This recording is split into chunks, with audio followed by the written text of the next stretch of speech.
Malheureusement, pour beaucoup des cas de personnes disparues que nous couvrons sur cette chaîne, il semble qu'il n'y ait jamais de fin en vue. Il est si rare que nous obtenions des réponses pour les familles laissées pour compte, mais ce n'est pas impossible.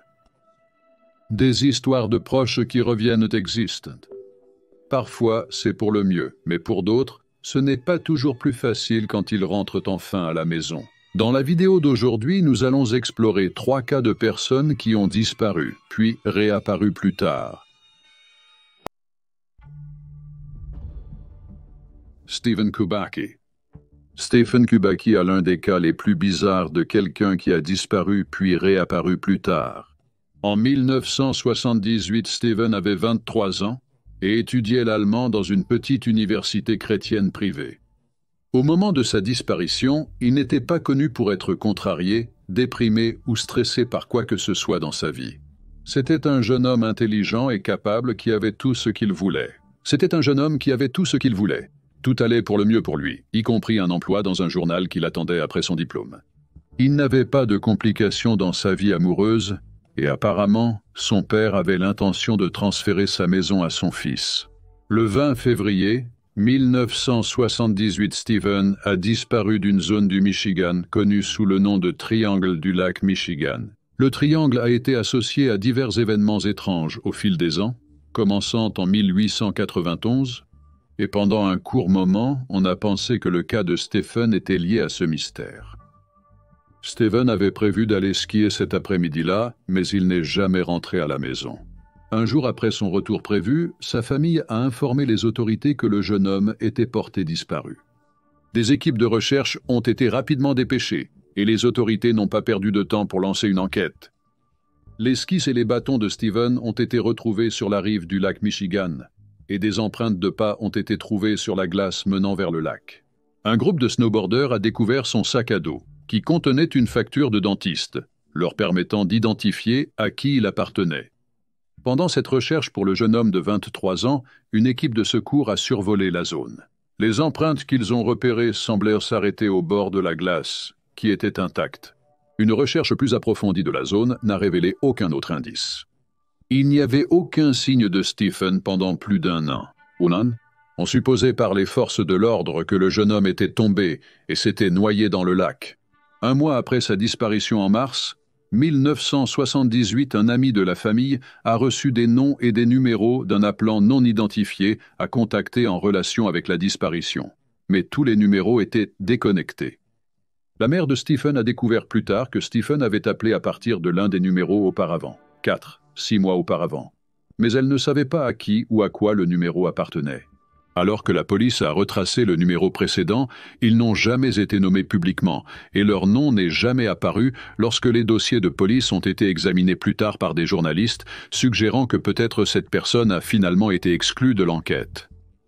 Les détectives travaillant sur l'affaire sont même allés jusqu'à envoyer les dossiers dentaires de Stephen à Chicago pour voir si le jeune homme de 23 ans était devenu une victime du tueur en série John Wayne Gacy. 15 mois après la disparition de Stephen, le 5 mai 1979, il est apparu à la porte de son père. Son père, un ouvrier d'usine à la retraite de 53 ans, était ravi que son fils soit enfin rentré à la maison. Mais naturellement, il était confus. Cependant, Stephen semblait encore plus confus lorsqu'il a découvert qu'il avait été porté disparu pendant si longtemps. Selon ses propres dires, le jeune homme s'était réveillé à Pittsfield, à 700 miles du Michigan, et à 40 miles de la maison de son père. Il était allongé dans une prairie, et lorsqu'il s'est réveillé, il portait des vêtements qui ne lui appartenaient pas. Stephen avait trouvé une petite sacoche à ses côtés. Il y avait à l'intérieur des cartes qu'il ne reconnaissait pas comme étant les siennes. Il a également trouvé des panneaux d'autostop qui suggéraient qu'il était allé en Utah, à Chicago, à San Francisco et à Sacramento. Il y avait $40 en liquide et une paire de chaussures neuves. Le père de Stephen, lorsqu'on lui a demandé ce qui s'était passé, Stephen a suggéré qu'il avait peut-être souffert d'une combinaison d'épuisement et de perte de chaleur corporelle comme le font les alpinistes. Il le savait par expérience car il avait déjà grimpé des montagnes en Europe. Cette combinaison peut entraîner une perte de mémoire temporaire. Il a également ajouté qu'il avait des sentiments vagues et une nouvelle paire de chaussures de course, disant, je cite, « J'ai l'impression d'avoir beaucoup couru. J'ai aussi un t-shirt de marathon du Wisconsin Je ne sais pas comment je l'ai eu. Le nom de Stephen n'était pas enregistré comme ayant participé au marathon qui a eu lieu dans le Wisconsin cette année-là, en 1978. À son retour, les journalistes ont demandé à plusieurs reprises à Stephen s'il allait consulter un professionnel. Mais il leur a dit qu'il n'en avait pas besoin, car il n'avait aucun problème psychologique et n'avait rien à dire sur les 15 mois pendant lesquels il avait disparu. Quelque temps après, 1983, Stephen a obtenu une maîtrise en linguistique et un doctorat en psychologie clinique.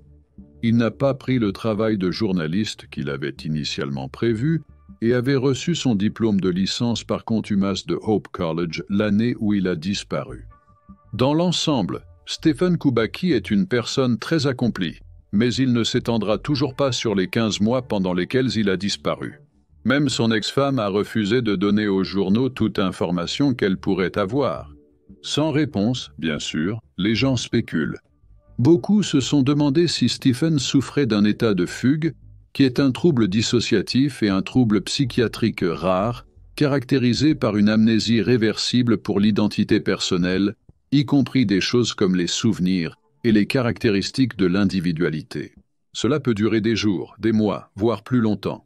Stephen a été décrit par ceux qui le connaissaient comme étant un peu plus libre d'esprit que l'étudiant moyen. Ce qui a conduit d'autres détectives en ligne à spéculer que Stephen est parti de son plein gré, certains suggérant qu'il a fini dans une secte, embarrassé par l'endroit où il avait été, ou peut-être ne souhaitant pas créer de problème avec le groupe dont il s'était échappé. D'autres ont suggéré qu'il voulait simplement faire une pause, et qu'il avait l'impression que la seule façon de le faire était de disparaître complètement de la carte. Quoi qu'il soit arrivé à Stephen Kubacki pendant ces 15 mois perdus, il semble que nous ne le saurons tout simplement jamais. William Bates. William Horatio Bates est né le 23 décembre 1860 à Newark, New Jersey. Il a obtenu son diplôme de l'Université Cornell en 1881 et a reçu son diplôme de médecine de la Faculté de médecine et de chirurgie de l'Université Columbia en 1885. Souvent consulté pour des cas inhabituels, il s'était pourtant spécialisé en médecine. Il était également professeur à l'Université de New York.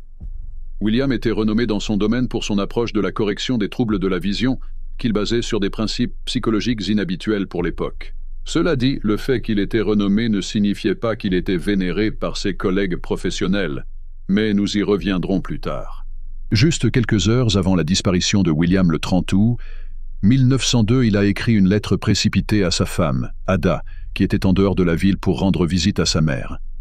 La lettre expliquait qu'il avait été appelé hors de la ville pour le travail et qu'il lui écrirait les détails plus tard. Il a également mentionné être excité par l'argent qu'il avait gagné grâce à cela, ce qui est souvent considéré comme un détail étrange, étant donné que l'homme de 42 ans était de toute façon un homme riche et influent. Cependant, William n'a pas écrit à sa femme plus tard, comme promis. Il n'est pas non plus rentré à la maison, et dans sa lettre originale, il n'avait jamais indiqué où il allait. Après plusieurs jours, Ada a commencé à écrire à ses amis et à sa famille, qui se trouvaient aux États-Unis et en Europe, pour savoir s'ils avaient vu ou entendu parler de son mari. William était une figure de proue parmi les francs-maçons, et donc Ada a sollicité l'aide de la société maçonnique pour localiser son mari. Sa photo a été largement diffusée. Finalement, une lettre est arrivée du Royaume-Uni. Un homme correspondant à la description de William a été trouvé travaillant comme assistant médical à l'hôpital Charing Cross à Londres. Il avait initialement été... Un patient avait l'air hagard, mince, avec des yeux profondément enfoncés, disait-on. William a plus tard admis qu'il se souvenait avoir eu faim à divers moments au cours des 6 semaines précédentes, malgré sa richesse énorme. Ada a pris le prochain bateau pour l'Angleterre, mais à son arrivée, elle a été dévastée de constater que William ne la reconnaissait pas. Il n'avait aucun souvenir de sa vie avant Londres. Il a cependant été persuadé de passer du temps avec elle, et au fil des jours, il se souvenait vaguement qu'on l'avait appelé pour monter à bord d'un navire et effectuer une chirurgie. Ada avait toute intention de rester à Londres avec lui jusqu'à ce qu'il se rétablisse, mais 2 jours plus tard, William a quitté l'hôtel et elle ne l'a plus jamais revu. Elle a continué à le chercher, ne perdant jamais espoir, mais est décédée avant de pouvoir retrouver son mari en 1907. William a été retrouvé à Grand Forks, Dakota du Nord. En 1910, un autre médecin et bon ami de William a été retrouvé mort dans le Dakota du Nord. et son corps a été retrouvé dans le nord. Will, qui est l'un des fils de William, l'a croisé et reconnu quelques années après le décès de son deuxième frère. Le désormais cinquantenaire avait monté un petit cabinet dans la ville, mais son ami a réussi à le persuader de retourner à New York, où les deux amis ont monté leur propre cabinet ensemble. William n'a jamais retrouvé ses souvenirs. Il a ensuite exercé en tant que médecin traitant à l'hôpital de Harlem et finalement, il s'est remarié. En 1917, il a présenté le système d'exercice de Bates dans un magazine dirigé par un soi-disant célèbre charlatan de la santé. L'article a été apprécié et a fait grimper les abonnements au magazine. En 1920, il a publié un livre rempli de désinformation et d'exagérations bizarres. Ces nouveaux concepts de cure-all étaient en contradiction avec tout ce qu'il avait été enseigné et appris au cours des dernières décennies de sa pratique. Ces nouvelles méthodes lui ont valu l'admiration du public, mais l'ont mis en désaccord avec ses collègues. William Bates est décédé le 10 juillet 1931 à l'âge de 70 ans. Et on ne sait pas exactement ce qui a causé sa perte de mémoire. Son avis de décès dans le New York Times indiquait qu'il souffrait d'une forme étrange d'aphasie, mais il s'agit d'un trouble qui limite principalement les capacités de communication, plutôt que d'effacer entièrement la mémoire. Certains ont spéculé qu'il souffrait d'amnésie rétrograde, tandis que d'autres se sont demandé s'il était victime d'un trouble dissociatif, qui survient chez environ 0,2% de la population. Cependant, beaucoup d'autres ont suggéré qu'il a peut-être quitté sa vieille vie de son plein gré. Peut-être était-il endetté ou fatigué de sa vie et de son mariage. Quelle que soit l'explication, la vie et l'histoire de William Bates est l'un des cas les plus bizarres et curieux de la fin du XIXe siècle. John Darwin. John Darwin est né le 14 août 1950 à Hartlepool, dans le comté de Durham. Il a épousé Anne Stevenson en décembre 1973. Après leur mariage, John a continué à enseigner les mathématiques et les sciences dans une école locale pendant 8 ans avant de passer à un emploi chez Barclays, puis d'obtenir un emploi en tant qu'officier de prison. Anne travaillait comme réceptionniste dans un cabinet médical et le couple avait également une entreprise commune où ils louaient des chambres meublées dans la région du County Durham.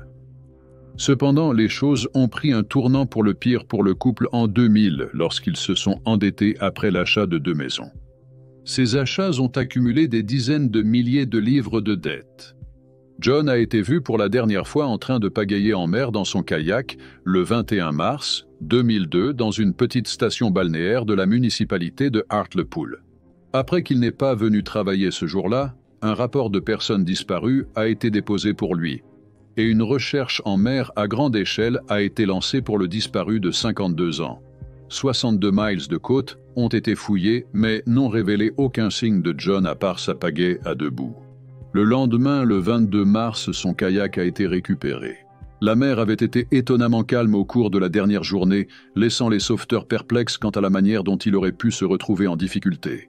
Mais John n'était pas tombé victime de la mer. En fait, pendant les premières années où il était porté disparu, il vivait à côté de la maison familiale dans l'un des studios. En février 2003, il est secrètement revenu vivre avec sa femme. Alors qu'Anne avait publiquement pleuré son mari disparu, elle était au courant du plan de John tout le temps. Le couple avait prévu de simuler la mort de John afin de pouvoir toucher son assurance vie, et ainsi ils pourraient rembourser leurs dettes et il leur resterait encore de l'argent à dépenser. Les 2 fils du couple étaient adultes et vivaient seuls, donc John et Anne n'étaient pas inquiets à l'idée de se faire attraper. Un certificat de décès pour John a été délivré en 2003, indiquant sa date de décès comme étant le 21 mars 2002. Cela a permis à Anne de percevoir l'assurance vie de son mari. Selon les rapports, 25 000 livres sterling ont été versés, ainsi qu'une somme beaucoup plus importante qui a remboursé l'hypothèque de 130 000 livres sterling du couple. Pendant ce temps, à un moment donné en 2003, l'un des locataires du lit, le studio a vu John mais a dit qu'il n'avait pas prévenu la police. Parce qu'il, je cite, ne voulait pas s'impliquer. En 2004, Anne et John envisageaient de déménager à l'étranger et avaient jeté leur dévolu sur Chypre. Ils sont allés visiter en novembre de cette année pour voir une propriété. John avait demandé un passeport sous un faux nom, John Jones, mais avait utilisé sa vraie adresse. Il est parti à l'étranger plus tard pour envisager d'acheter un bateau à 45 000 livres sterling à un moment donné cette année-là. En 2006, le couple a commencé à envisager d'acheter une propriété au Panama plutôt qu'à Chypre. Ils se sont envolés pour le pays en juillet et ont été photographiés par un agent immobilier panaméen. Cette photo a été postée en ligne, bien qu'elle n'ait pas été découverte pendant un certain temps. L'année suivante, en mars 2007, Anne et John ont créé Jaguar Properties et ont acheté un appartement de 2 chambres à Eldorado pour 50 000 livres sterling. Les fonds pour cela provenaient de la vente du studio qu'ils avaient à côté de leur maison au Royaume-Uni. Un mois plus tard, Anne est retournée seule en Angleterre pour vendre la maison familiale. Et en mai, ils ont acheté une propriété tropicale de 200 000 livres, près du canal de Panama, avec l'intention de construire un hôtel. La police a lancé une enquête sur la mort d'Anne et de son mari en septembre 2007. Un collègue a surpris une conversation téléphonique du couple. Un mois plus tard, la maison familiale a été vendue pour 295 000 livres sterling et Anne est partie pour le Panama. Cependant, un changement dans les lois sur les visas du Panama a amené John à envoyer un email à sa femme le 14 juin 2007. Les passeports et pièces d'identité des citoyens britanniques devaient maintenant être contrôlés par la police du Royaume-Uni pour obtenir des visas d'investisseurs au Panama.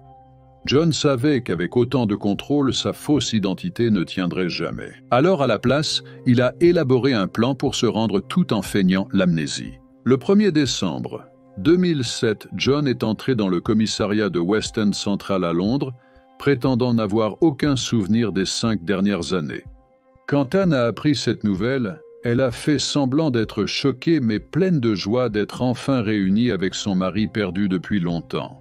Cependant, la police était déjà méfiante envers le couple compte tenu des voyages fréquents d'Anne à l'étranger, du transfert de grosses sommes d'argent et de la vente de la maison familiale. Puis le Daily Mirror a publié l'image du couple lorsqu'ils étaient au Panama en 2006 et toute l'histoire a commencé à se dérouler. Aux yeux du public, John étant surnommé l'homme du canoë par les médias britanniques. Anne a confirmé que la photo était d'elle et de son supposé défunt mari, et John a été arrêté lors d'une visite à l'un de ses fils. Des preuves plus accablantes ont émergé lorsque la police a trouvé le passeport de John Jones et que John avait effectué plusieurs voyages à l'étranger en utilisant ce faux passeport. Avant que l'histoire ne se déroule, les fils de John avaient été ravis de découvrir que leur père était vivant. Mais après que l'escroquerie a été révélée, ils ont exprimé leur désapprobation et annoncé publiquement qu'ils ne souhaitaient plus avoir aucun contact avec l'un ou l'autre de leurs parents. En 2008, Anne et John Darwin ont été condamnés pour fraude. John est confronté à d'autres accusations en lien avec son faux passeport.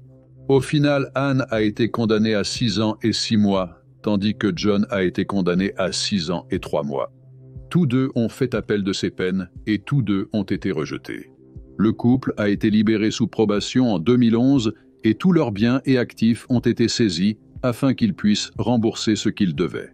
Après leur libération de prison, Anne et John ont divorcé. Apparemment, John avait écrit à une autre femme pendant qu'ils étaient en prison, se vantant de sa, je cite, « grande libido » et prétendant qu'il quittait sa femme. En entendant cela, Anne a rompu les liens avec son mari. En février 2015, John, âgé de 64 ans, a épousé une femme philippine dans la trentaine. La même année, Anne était connue pour travailler avec la Société royale pour la prévention de la cruauté envers les animaux, menant une vie calme et honnête. Depuis, elle a réparé sa relation avec ses 2 fils, bien qu'il ne soit pas clair si le duo a jamais pardonné à leur père d'avoir feint sa propre mort. Et puis, voilà les faits. Partagez vos réflexions, théories et hypothèses personnelles dans les commentaires ci-dessous. Et n'oubliez pas d'aimer cette vidéo et de vous abonner pour soutenir la chaîne. Si vous recherchez plus de contenu sur les affaires non résolues, envisagez de consulter le podcast du détective des affaires non résolues, que vous trouverez en lien ci-dessous. Merci d'avoir regardé. Restez vigilants, restez en sécurité, et je vous verrai la prochaine fois.